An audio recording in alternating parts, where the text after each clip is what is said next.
بسم اللہ الرحمن الرحیم۔ سورہ ملک آیت نمبر 16۔ آمنتم، کیا تم بے خوف ہو، من اس سے جو فی میں سمائی آسمان، ان کے یخسفا دھنسا دے بکم تم کو، ارضا زمین میں، فَإِذَا پس جب ہیا وہ تمور حرکت کرنے لگے۔ اب اس آیت کا بامحاورہ ترجمہ دیکھ لیتے ہیں۔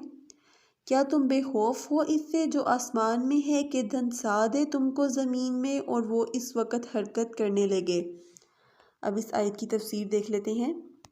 اس آیت میں کہا جا رہا ہے کہ اللہ تعالیٰ کی ذات جو کہ آسمانوں پر یعنی کہ عرش پر جلوہ گر ہے، یہ کافروں کو ڈرایا جا رہا ہے اس آیت میں کہ آسمانوں والی ذات جب چاہے تمہیں اس زمین میں دھنسا دے، یعنی کہ وہی جو زمین تمہاری قرار گاہ ہے، جہاں پہ تم پرسکون زندگی گزار رہے ہو، یہیں پہ تمہاری روزی روٹی کا ذریعہ بنا ہوا ہے، اللہ تعالیٰ کی ذات جب چاہے اس زمین کو ہلا دے جو نہایت پرسکون زمین ہے تمہارے لیے، جب وہ حرکت کرنے لگے، جنبش کرنے لگے تو تمہاری ہلاکت کا باعث بن جائے گی۔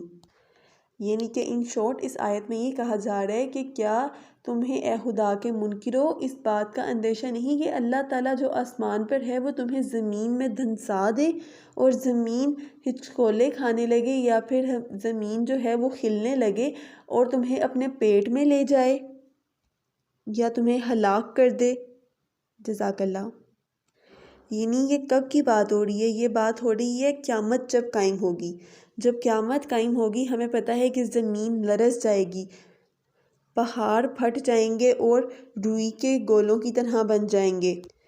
یہاں پہ جو انسان پرسکون زندگی گزار رہا ہے اس وقت زمین پہ، جب زمین لرز جائے گی قیامت کے دن تو یہی زمین انسان کی ہلاکت کا ذریعہ ہوگی یا ہلاکت کا